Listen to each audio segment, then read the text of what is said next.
grace, sensuality, and allure, her beauty was more of a curse than a gift. Aphrodite's powers extended beyond just physical beauty. Her charm was irresistible, but it came at a cost. Her very presence could bring turmoil. Many heroes and kings fell victim to their obsession with her. Take Paris, for instance. His decision to choose Aphrodite as the fairest of the goddesses set in motion the events that led to the Trojan War. His desire for her beauty caused the death of thousands and the fall of Troy.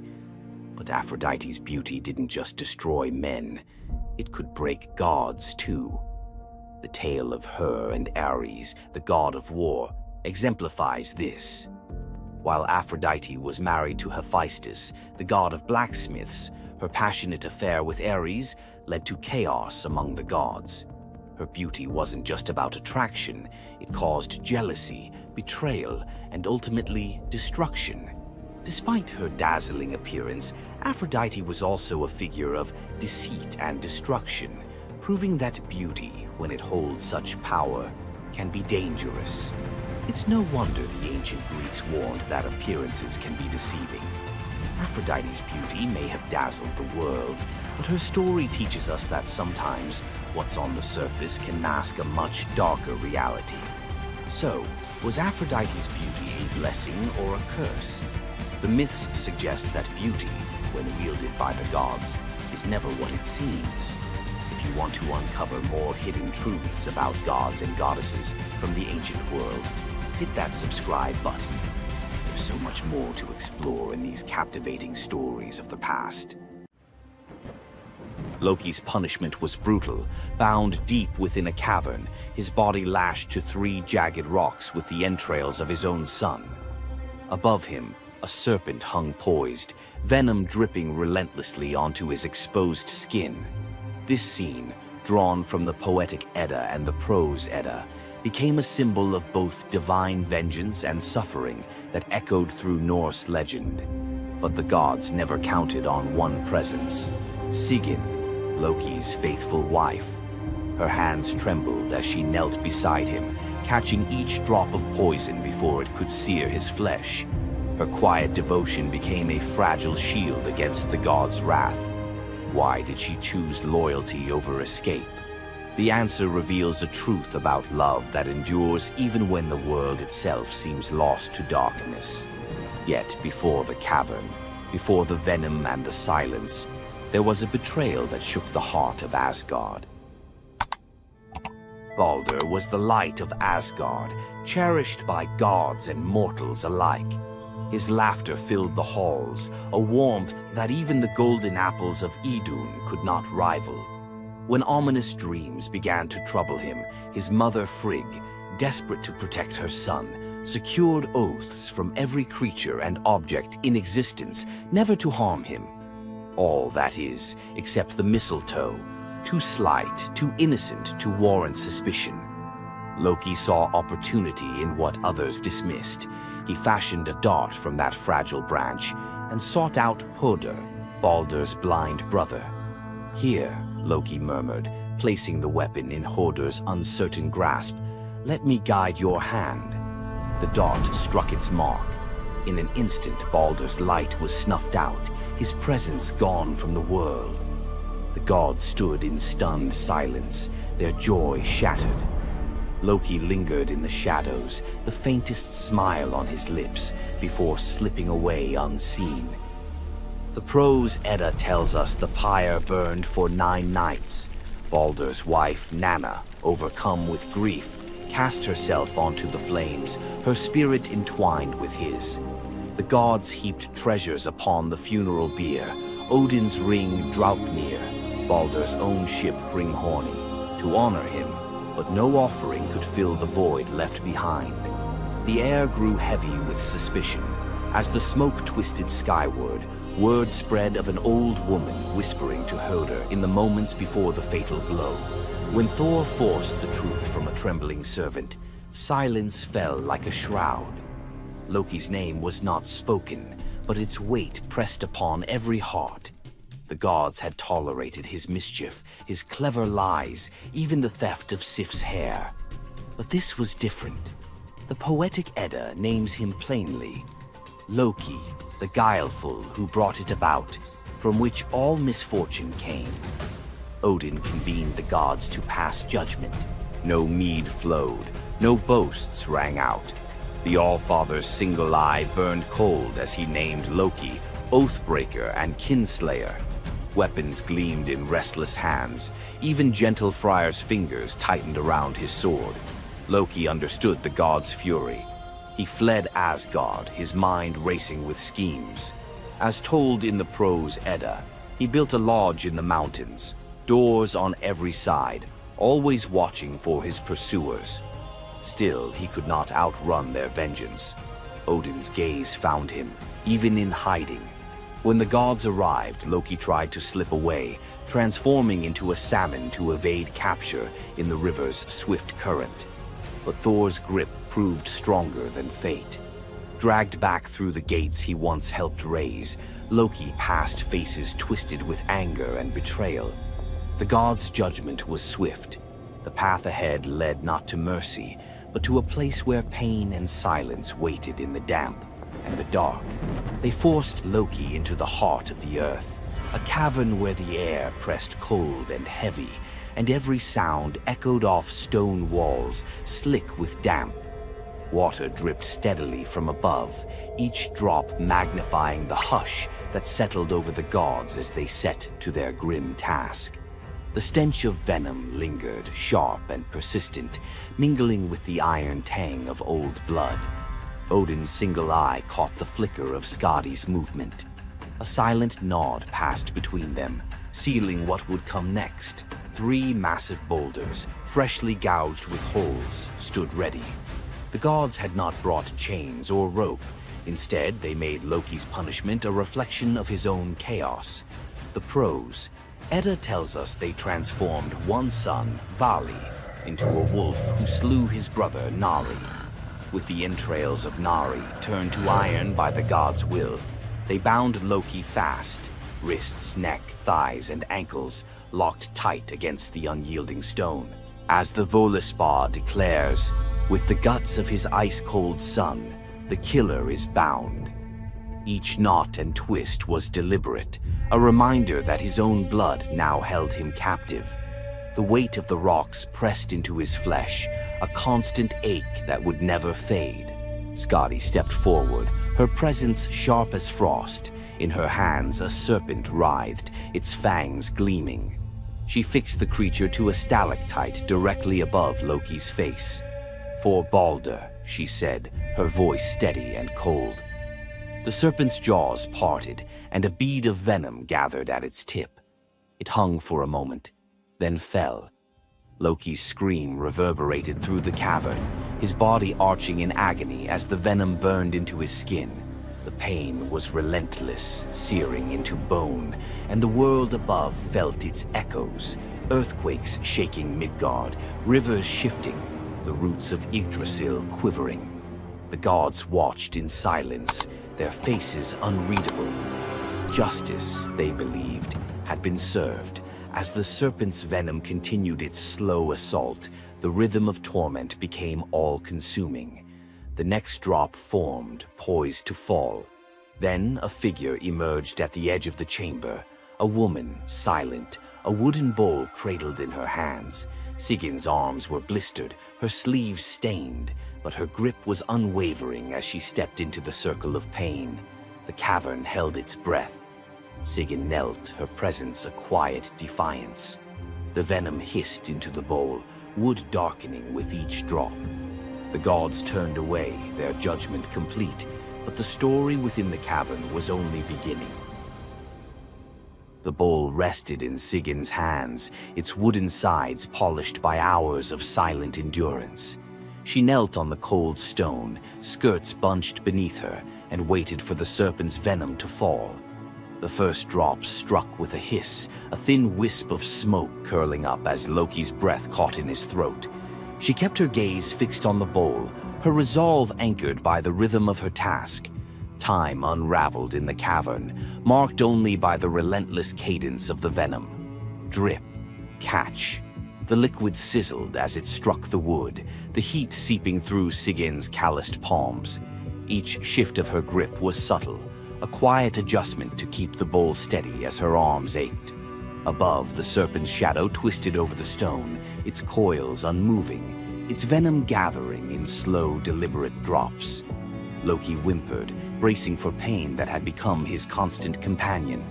The sound of his dread was sharper than his cries. The air hung heavy with the stench of scorched flesh and the metallic sting of poison. The darkness pressed in, broken only by the faint glimmer of Sigin's tears as they mixed with venom in the bowl, each drop a testament to her resolve. The silence between drops was punctuated by Loki's ragged breaths and the distant echo of water dripping from the cavern walls.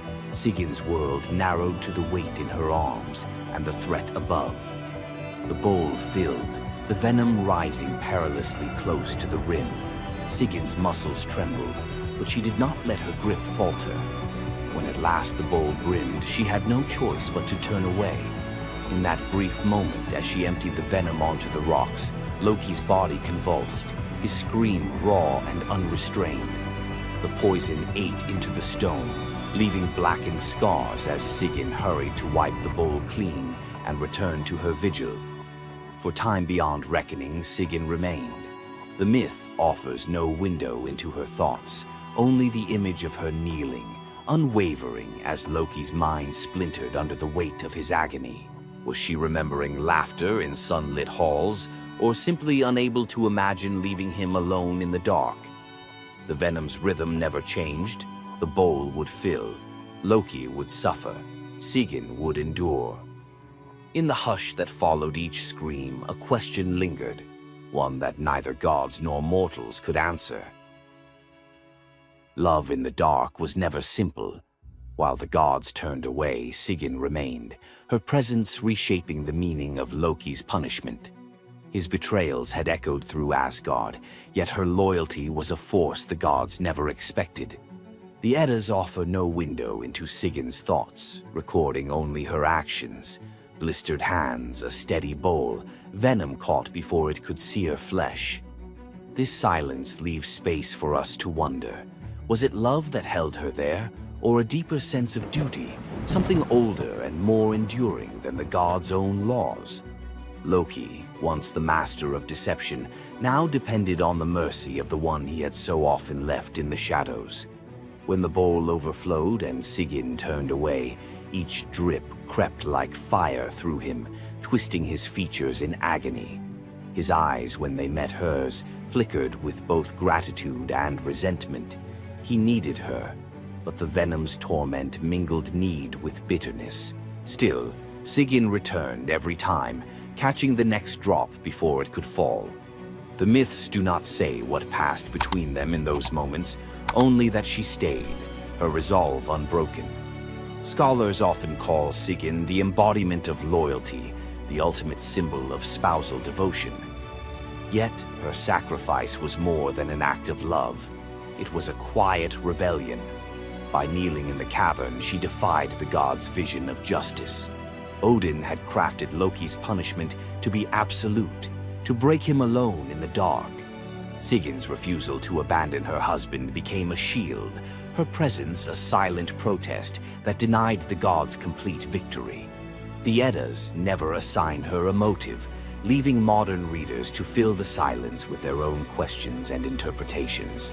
Was her endurance an act of compassion, or a challenge to the order imposed by the gods? Each drip marked the passage of time, each bowlful a measure of suffering and steadfastness. Loki's laughter, once quick and sharp, faded into broken gasps. His words, sometimes curses, sometimes pleas, found no purchase. Sigyn's hands grew raw and ruined, but she did not falter. The cycle of pain and mercy continued, unbroken. In the end, it was not just Loki who endured the gods' punishment.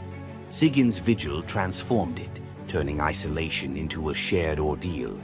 In the darkness, her silent defiance and unwavering love became part of the myth, a testament to the power of presence, even when the world has turned away. Sigin's vigil stands as one of Norse myth's quiet marvels, a steady presence in the shadows, her strength measured not in battle, but in endurance beside the one the gods condemned. As Loki writhed beneath the venom's relentless burn, Sigin's hands never wavered. The Eddas remember her not for words or deeds of glory, but for the silent rhythm of her care. Her story reminds us that sometimes love endures in darkness. Sigin's vigil continues until the twilight of the gods, Ragnarok, whenever that may come. Would you have stayed? If Sigin's silent strength moved you, let us know in the comments or share your favorite Norse hero below. Hor, the thunder god, woke up to find his greatest nightmare had come true. Mjolnir, his mighty hammer that could level mountains and control lightning itself, was gone. Without it, the thunder god was powerless, vulnerable, and mocked. The weapon that defined his very identity as protector of Asgard had vanished without a trace.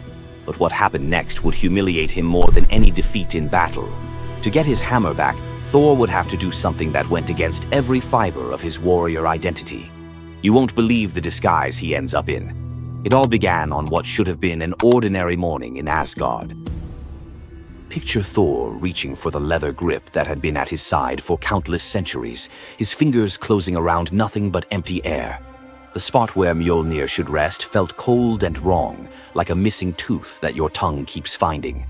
Thor's morning routine, as predictable as sunrise over Asgard's golden halls, shattered in that single moment of realization.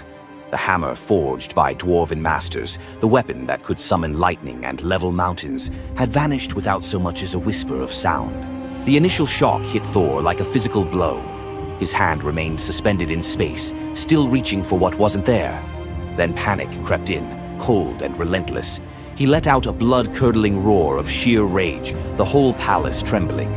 Without Mjolnir, he was powerless, vulnerable, and mocked, stripped of the weapon that made him Asgard's primary defender. The enemies that prowled the borders of the Nine Realms knew about his mighty hammer. They counted on Thor's strength to keep them at bay. Now that strength was gone. Word spread through Asgard's halls faster than wildfire. The other gods gathered in emergency council, their faces grave as they grasped the full scope of the crisis. Odin's ravens had brought no news. The watchmen at the gates had seen nothing. Mjolnir had simply disappeared, as if it had never existed at all. The assembled gods understood what Thor's loss meant for their realm. Asgard stood vulnerable, its greatest protector reduced to a shadow of his former self. Loki stepped forward through the crowd of worried gods, his familiar, cunning smile playing at the corners of his mouth. He offered to investigate the theft using his shape-shifting abilities, volunteering to venture where other gods could not go undetected. The council accepted his proposal immediately, desperate for any lead in their search. Thor watched his brother prepare for the mission, knowing that Loki's success or failure would determine his own fate. Loki first borrowed Freya's magic feathered coat, allowing him to fly in falcon form to Jotunheim without raising alarms. Each dead end pushed Thor deeper into desperation. He imagined facing his enemies defenseless, their laughter echoing as they realized the thunder god carried no thunder. The trail finally led to the most dangerous territory of all, Jotunheim, the realm of the giants. Loki strode into the council chamber with the confident gait of someone who had solved a mystery, but his expression carried an ominous weight. The giant Thrym, lord of the frost giants, had openly boasted about his theft from his massive throne of ice and stone. He had buried Mjolnir 8 leagues beneath the frozen earth of his realm, thrice deeper than any giant's hall, he claimed, placing it where even Thor's strength would be useless. Thrym had what he thought was a simple demand for the Norse gods. He wanted the beautiful goddess Freya as his bride in exchange for the hammer's return. The giant had fixated on her legendary beauty and grace, convinced that possessing both Mjolnir and the goddess of love would make him the most powerful being in all the 9 realms. His arrogance knew no bounds as he described his elaborate wedding plans to Loki, speaking of golden halls and feasts that would last for weeks. Thrym believed the gods had no choice but to accept his terms. When Loki spoke to the council about Thrym's demand, the council fell silent. Freya's reaction shattered the tense quiet that followed Loki's report, causing her rage to break the Brysinger necklace, its gems scattering across the floor in glittering fragments. She declared she would rather throw herself into the deepest ocean than marry the frost giant who dared make such a demand. The gods found themselves trapped in an impossible situation. They could sacrifice one of their most beloved goddesses to a giant's lust, or they could leave Thor permanently weakened and Asgard vulnerable to every enemy that prowled the borders. The council erupted in frantic debate. Some suggested launching a full assault on Jotunheim, but Thrym's fortress was impregnable and his army vast. Others proposed trickery or negotiation, but every path led to either devastating war or humiliating surrender. Heimdall, the far-seeing guardian who watched over the Rainbow Bridge, had remained silent throughout the heated discussions. When he finally spoke, his words stopped every conversation in the hall. His suggestion was so outrageous, so completely unthinkable, that even Loki's jaw dropped open in shock. The gods stared at Heimdall as if he had lost his mind, but they were out of other options. What he proposed, however, would challenge everything Thor stood for as a warrior. Heimdall's words hung in the air like a challenge to the very foundations of Norse honor. The far-seeing god had suggested that Thor disguise himself as a bride and infiltrate Thrym's wedding feast to recover Mjolnir. He spoke with calm authority, tie housewife's keys about his waist, and pin bridal jewels upon his breast. The idea was so fundamentally opposed to Norse concepts of masculine honor that Thor's initial response shook the very walls of Asgard. He declared the plan preposterous and swore he would never hear the end of it if word spread that the Thunder God had dressed as a woman. The assembled gods watched in tense silence as their mightiest protector wrestled with a challenge that could not be solved through brute force or lightning strikes. They had already considered launching a full assault on Jotunheim, but Thrym's fortress was impregnable and his army vast. No other choice remained. Thor paced the hall like a caged wolf, his massive fists clenched as he grappled with the impossible choice between his warrior's pride and his duty to protect Asgard. Every instinct in his body rebelled against the idea of abandoning his identity as a fearsome warrior to play the role of a delicate bride. Loki stepped forward with barely contained excitement, volunteering to accompany Thor as his maidservant. The trickster god's eagerness to participate in this elaborate deception revealed his true nature. While Thor struggled with the concept, Loki was already plotting the specifics of costumes, mannerisms, and the lies they would need to maintain throughout their dangerous mission. The transformation began with layers of bridal linen draped over Thor's massive frame.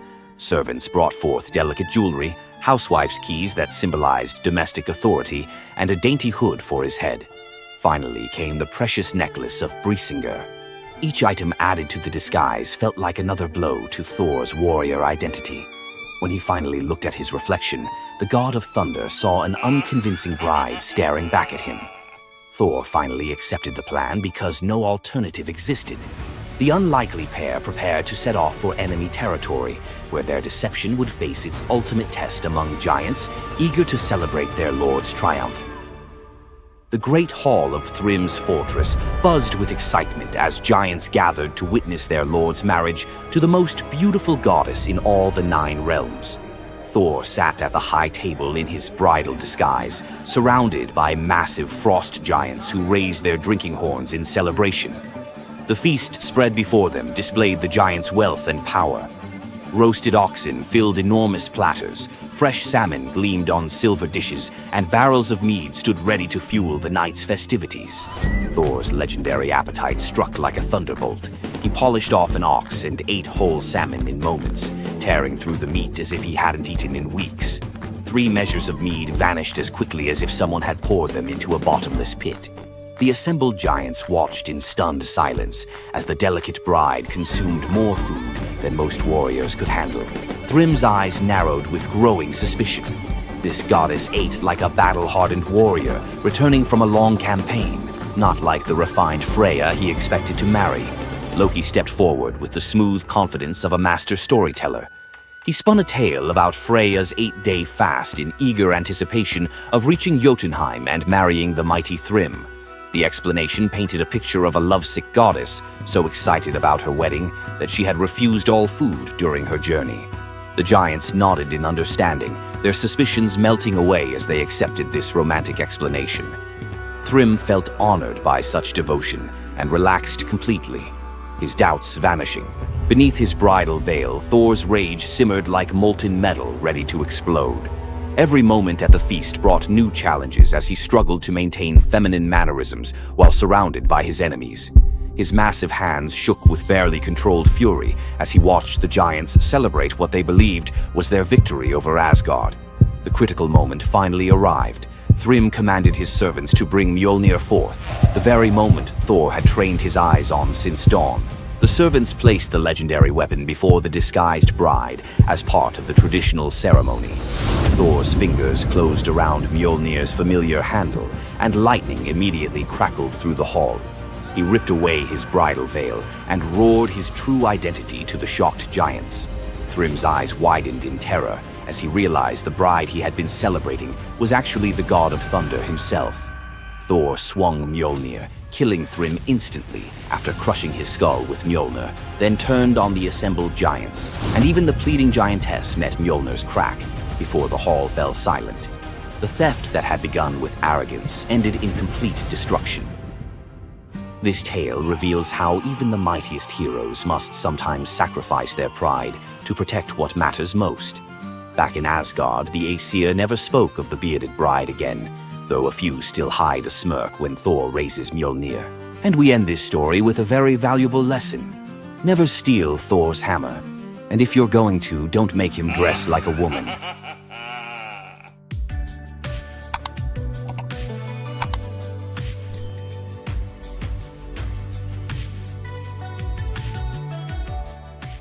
What would you do if you gave up everything for love, only to be betrayed by the one you trusted most? In the Greek myth of Medea, love led to ultimate revenge, and the consequences were deadly. Let's dive into this tragic tale. Medea, a sorceress of immense power, fell in love with Jason, the leader of the Argonauts, when he came to her homeland seeking help. Medea, who was deeply in love with him, used her magic to aid him in his quest for the Golden Fleece. She betrayed her own family, murdered her brother, and helped Jason achieve his goal, all out of love for him. Once Jason had the fleece, Medea fled with him to Greece, where they started a life together. But as time went on, Jason's love for Medea faded. He decided to marry Glauce, the daughter of Creon, the king of Corinth, in an effort to secure a more powerful position. Medea, heartbroken and furious at the betrayal, decided to exact her revenge. She used her powers to craft a poison so deadly that it would burn Glauce alive when she put on a beautiful dress that Medea had sent her as a gift. But Medea didn't stop there. In her grief and rage, she murdered her own children, Jason's children, to ensure he would suffer the most for his betrayal. The pain of losing everything she loved was unbearable, and Medea, having left nothing behind but destruction, fled to Athens, leaving Jason to wallow in his sorrow and regret. Medea's story is a tragic reminder of the destructive power of betrayal and the extreme lengths to which love can drive someone. Sometimes love is not only blind, but it can also lead to devastation and vengeance. Does Medea's vengeance leave you thinking about the darkest side of love? Subscribe for more ancient Greek myths filled with twists, power, and passion. Imagine a woman so terrifying that a single glance from her could turn anyone into stone. Medusa, a name that echoes through history as a monster, a villain, and a symbol of pure horror. But what if everything you thought you knew about her was wrong? Medusa wasn't always a monster. Her story is one of betrayal, injustice, and a curse she never deserved. She wasn't born a villain. She was made into one by the gods themselves. But even as a victim, she found a way to turn her tragedy into power. Today, we'll unravel the myth of Medusa and discover the deeper truth behind her story. From her tragic origins to her transformation into a feared Gorgon, to her epic confrontation with Perseus. This is the tale of Medusa like you've never heard it before. Long before the snakes, before the curse, Medusa was a mortal woman of extraordinary beauty. She wasn't born a monster. She was born human, the daughter of the sea gods, Phorcys and Ceto, while her sisters, Stheno and Euryale, were immortal gorgons. Medusa stood apart as the only mortal among them. But it wasn't her mortality that set her apart. It was her beauty. Medusa's golden hair, radiant complexion, and striking eyes captured the attention of everyone, even the gods. She served as a priestess in the temple of Athena, goddess of wisdom and war, vowing to remain pure and devoted to the goddess. This is where her life took a tragic turn. According to the myth, Poseidon, the god of the sea, became infatuated with Medusa. Overcome by desire, he pursued her relentlessly, and one fateful day he cornered her in Athena's temple. Medusa, defenseless, could not escape his wrath. But instead of protecting her, Athena turned her fury against Medusa. The goddess, enraged by the desecration of her temple, cursed Medusa for what had happened, punishing the victim instead of the perpetrator. Athena's curse transformed Medusa into a gorgon, a being so hideous that no one could bear to look at her. Her golden hair turned into a nest of venomous snakes, and her eyes became so powerful that a single glance could turn living creatures to stone. This moment defined Medusa's new existence. Once revered for her beauty, she was now feared and hunted as a monster. But beneath the horror of her transformation lay a deeper question. Was Medusa truly cursed, or had she been given a weapon to defend herself in a world that had betrayed her? Medusa fled from civilization, retreating to a remote island where she lived in solitude. Here she came to terms with her new form and the terror it inspired. The snakes in her hair hissed constantly, and her reflection, once a source of pride, was now a weapon she couldn't dare to look at. But the world wouldn't let her rest. Tales of the monster of the island spread across Greece, and soon warriors came seeking glory by trying to slay her. None succeeded. Each challenger who entered her domain fell victim to her petrifying gaze, their bodies forever frozen in stone.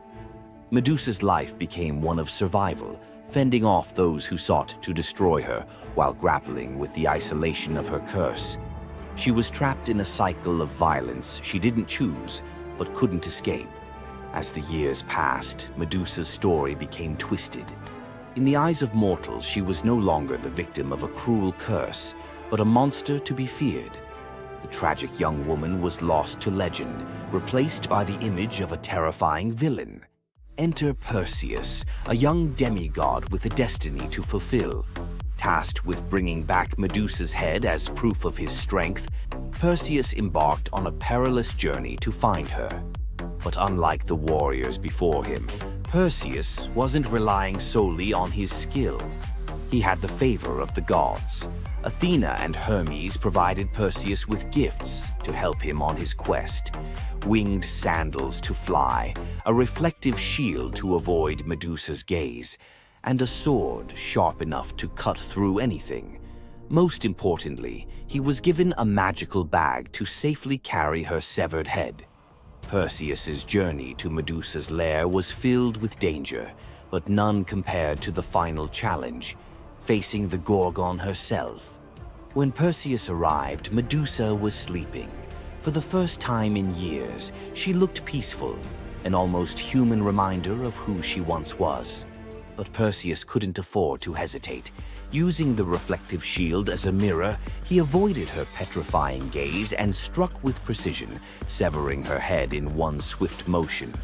The blood that spilled from Medusa's neck gave birth to two incredible beings, Pegasus, the winged horse, and Chryser, a golden giant. Even in death, Medusa's body produced miracles, a testament to the power she had carried within her.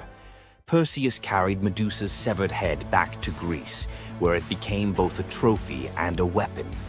Her gaze retained its power, turning enemies into stone, and Perseus used it to defeat his foes and protect his people. But Medusa's story didn't end with her death. Over time, her image transformed from that of a monster to a symbol of strength and defiance.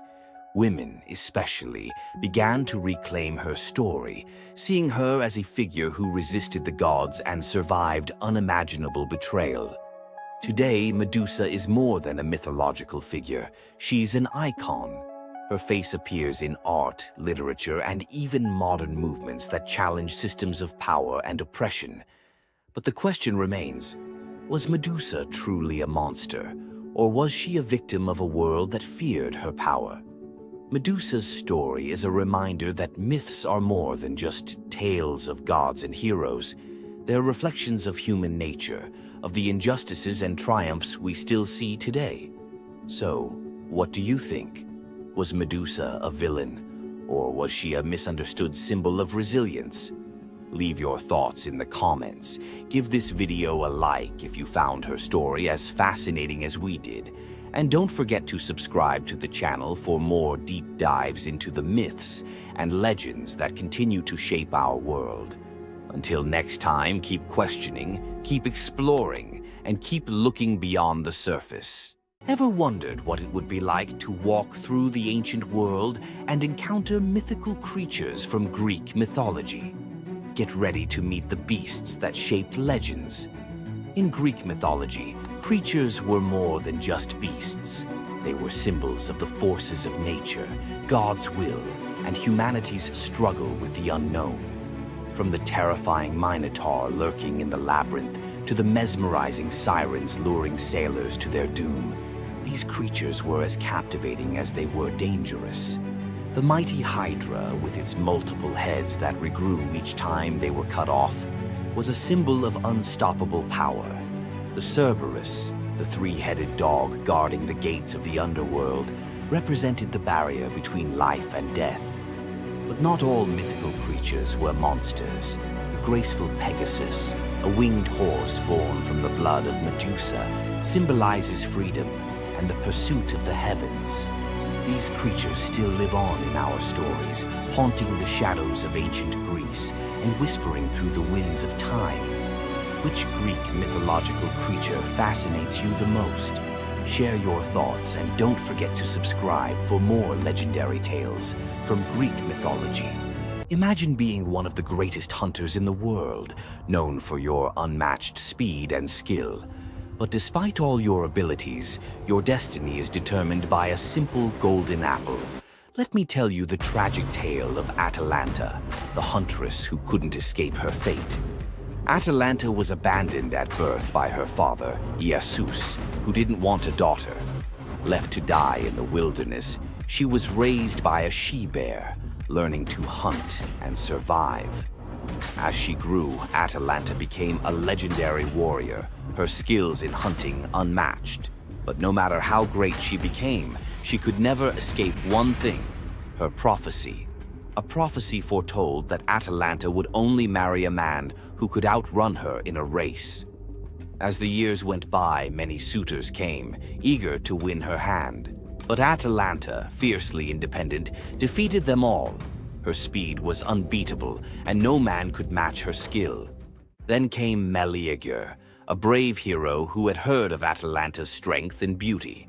Unlike the others, he didn't boast about his abilities. Instead, he came prepared with a plan. Medea, knowing Atalanta's curse, asked the goddess Aphrodite for help. She granted him 3 golden apples, which he used to distract Atalanta during their race. As Atalanta raced ahead, confident of her victory, Medea tossed the apples one by one in her path. The golden apples were so beautiful, they distracted Atalanta just enough to slow her down. In the end, Medea won the race, and Atalanta was forced to marry him, despite her reluctance to give up her independence. But the story doesn't end in happiness. Atalanta and Medea's marriage was plagued with regret. Atalanta, still driven by her need for freedom, felt trapped by the very love she couldn't escape. And in the end, Medea, whose destiny was also marked by the gods, tragically died before she could ever truly be free. Atalanta's story is a tale of love, fate, and the clash between personal destiny and desire. Despite her unmatched strength and independence, her fate was sealed by love, and her story remains a tragic reminder of how even the most powerful can be brought down by what they cannot control. If Atalanta's bittersweet story of fate and love left you in awe, subscribe for more untold Greek myths and the heroes who shaped the ancient world. King of the Greek gods, one of the most fascinating figures in mythology. Is it his unparalleled power over the skies, his cunning strategies, or the sheer drama of his endless affairs? While his tales are legendary, there's one story that stands out: the epic battle that earned Zeus his throne, the Titanomachy. This isn't just a story of a god's rise to power, it's a tale of rebellion, alliances, betrayal, and the ultimate struggle between two generations of divine beings. Stay with us as we dive into the myth of the Titanomachy, Zeus's role in overthrowing the Titans, and the secrets that shaped his reign. Before Zeus became the king of the gods, his father, Cronus, ruled the cosmos. Cronus was the youngest of the Titans, a race of primordial deities born of Uranus, the sky, and Gaia, the earth. The Titans were immensely powerful, but also deeply flawed. Cronus had gained power by overthrowing his own father, Uranus, in a brutal act of betrayal. But just as Cronus had betrayed his father, a prophecy loomed over him, warning that one of his own children would overthrow him. To prevent this, Cronus took a horrifying precaution. He swallowed each of his children as they were born, imprisoning them in his stomach for eternity. But Gaia, the ever-watchful mother of the gods, wasn't about to let this happen again. When Rhea, Cronus's wife, gave birth to Zeus, Gaia devised a plan. Rhea tricked Cronus by handing him a stone wrapped in swaddling clothes, which he swallowed, believing it was his newborn son. Meanwhile, Zeus was spirited away to a hidden cave on the island of Crete, where he was raised in secret. Zeus grew up under the care of nymphs and a goat named Amalthea, who nourished him with her milk. As he matured, Zeus learned of his father's tyranny and vowed to free his siblings and challenge Cronus's rule. Zeus couldn't take on Cronus and the Titans alone. He needed allies. His first move was to rescue his siblings trapped inside Cronus. With the help of the goddess Metis, Zeus tricked Cronus into drinking a potion that caused him to vomit up his children: Hestia, Demeter, Hera, Hades, and Poseidon, fully grown and ready for battle. Now united, the 6 Olympian siblings declared war on Cronus and the Titans. But the Titans were powerful, and the war, known as the Titanomachy, would rage for 10 years with no clear victor. Realizing they needed an advantage, Zeus turned to the most unlikely of allies, the Hecatonchires and the Cyclopes. These were monstrous children of Gaia and Uranus, imprisoned in Tartarus by Cronus out of fear of their immense power. The Hecatonchires had 100 hands and unparalleled strength, while the Cyclopes were master craftsmen. Zeus descended into Tartarus, defeated its terrifying guardians, and freed these imprisoned beings. In gratitude, the Cyclopes forged weapons for Zeus and his brothers. Zeus received the thunderbolt, Poseidon the trident, and Hades a helmet of invisibility. With these tools and the raw power of the Hecatonchires, the Olympians finally had the upper hand. The final clash of the Titanomachy was a cosmic spectacle. The Titans, led by Cronus, unleashed their full fury, shaking the very foundations of the universe. Mountains crumbled, seas boiled, and the skies erupted in chaos. But Zeus and his allies were relentless. Zeus hurled his thunderbolts with unerring precision, scorching the battlefield and scattering the Titans' ranks. Poseidon unleashed massive earthquakes, and Hades used his helmet of invisibility to sow confusion among their enemies. The Hecatonchires proved invaluable, hurling massive boulders with their 100 hands, overwhelming the Titans. One by one, the Titans fell, their immense power no match for the combined might of the Olympians and their allies. Cronus was the last to fall. Zeus struck him down with a thunderbolt so powerful that it split the skies. With Cronus's defeat, the Titanomachy was over. With the Titans defeated, Zeus and his siblings faced a choice: what to do with their vanquished foes. In a move both strategic and ruthless, Zeus imprisoned the Titans in Tartarus, deep within the underworld, where they would remain for eternity under the watchful eye of the Hecaton Kyries. Zeus then divided the cosmos with his brothers. He claimed the skies as his domain, Poseidon took the seas, and Hades ruled the underworld. Together they established the rule of the Olympians, with Zeus as their undisputed king. But the Titanomachy left scars. Gaia, enraged by the imprisonment of her Titan children, gave birth to new monstrous beings to challenge Zeus's reign. Among them was Typhon, a creature so fearsome that even the gods trembled before him. Typhon's battle with Zeus is another story for another day, but it serves as a reminder that power in the ancient world was never secure. Zeus's rise to power marked the beginning of a new era, but his reign was anything but peaceful. While he was the king of the gods, his rule was marked by constant challenges, from rebellious mortals to jealous deities and his own unquenchable desire for love and control. Zeus was both a protector and a tyrant, a figure who inspired awe and fear. His thunderbolts were a symbol of justice, but they were also a tool of destruction. He fathered countless children, both mortal and divine, and his many affairs often sparked conflict among the gods. Yet, despite his flaws, Zeus's rule brought stability to a chaotic world. Under his reign, the gods established order, overseeing the realms of humans and maintaining the delicate balance between earth, sea, and sky. The myth of Zeus and the Titanomachy isn't just a tale of war. It's a story about the cycles of power and rebellion. Just as Zeus overthrew Cronus, who had overthrown Uranus, Greek myths suggest that even the mightiest rulers are vulnerable to the forces of change. Zeus's story reminds us that leadership comes with its own set of challenges. It's not just about gaining power, it's about maintaining it, often at great cost.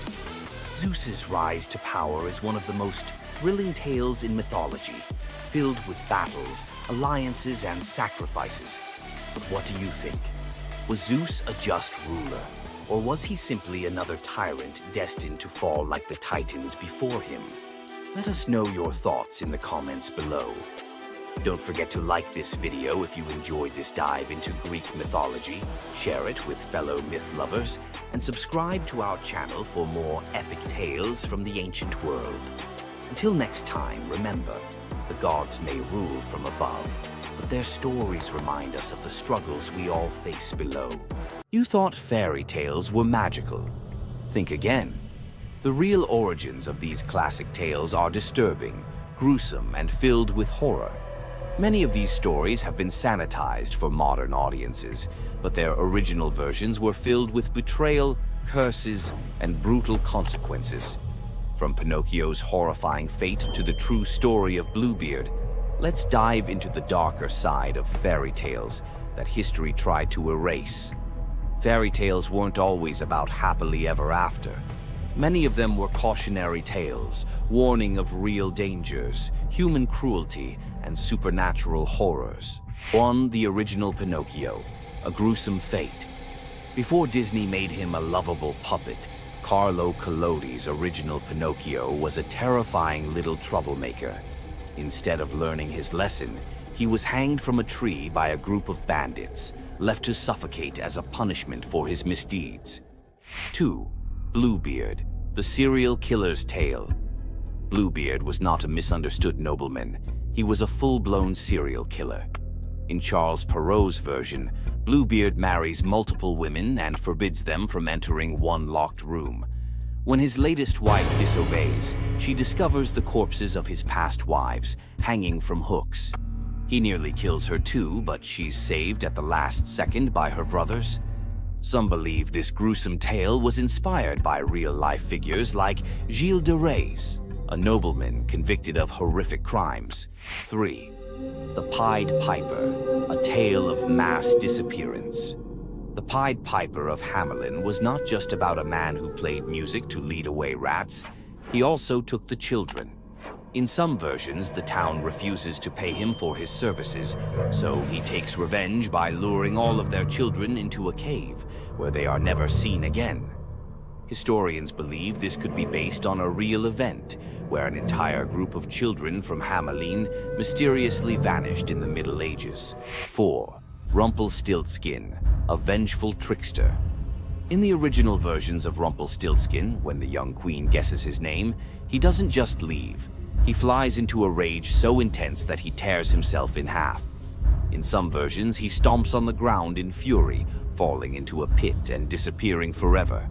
His obsession with taking the queen's child has led some to believe he wasn't just a trickster, but something far darker. 5. The Robber Bridegroom, a wedding night nightmare. This lesser-known grim tale tells the story of a young woman forced to marry a wealthy man. Suspicious of her husband-to-be, she follows him to his home, only to discover that he and his band of robbers murder and eat women. She watches in horror as they butcher a young girl, cutting her into pieces. Luckily, she escapes and exposes them, leading to their execution. 6. The Juniper Tree, a tale of cannibalism and revenge. One of the most horrifying grim fairy tales, The Juniper Tree tells of a stepmother who decapitates her stepson, cooks his body, and feeds it to his unsuspecting father. The boy's sister buries his bones under a juniper tree, and from the tree the boy returns as a vengeful spirit, transforming into a bird and dropping a millstone on his stepmother, crushing her to death. 7. The Girl Without Hands, a story of betrayal and survival. In this disturbing fairy tale, a poor man accidentally sells his daughter to the devil in exchange for wealth. When she resists the devil's temptations, her own father chops off her hands to fulfill the bargain. Eventually, she escapes, gains magical silver hands, and finds a happier fate, but not before enduring unimaginable suffering. Why were these stories so disturbing? Fairy tales weren't just for children. They were warnings, morality lessons, and sometimes outright horror stories meant to instill fear and obedience. Over time, many of them were altered, softened, or rewritten to make them more acceptable. Which of these dark fairy tales shocked you the most? Want to uncover more forgotten stories and chilling legends? Subscribe now and dive into the forgotten history of fairy tales. Centaurs, half man, half horse, heroes or savages? Think you know the full story? Wait until you uncover the darker side of these iconic creatures.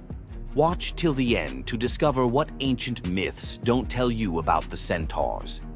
In Greek mythology, Centaurs were seen as both wild and noble beings. They were often depicted as powerful warriors, famous for their strength and skill in battle. But what if the truth behind them was far more sinister than anyone imagined? While some centaurs, like Chiron, were revered for their wisdom and kindness, many others were violent, uncontrollable creatures. These savage centaurs were known for their drunken brawls and uncontrollable rage. The most infamous event? The Battle of the Lapiths and Centaurs, where they fought against the Lapiths during a wedding feast, leading to a massacre of both men and women. Their brutal behavior was more than just a mythological tale. It symbolized the chaos that could occur when civilization collided with the wild, untamed forces of nature. But why did the Greeks depict centaurs this way?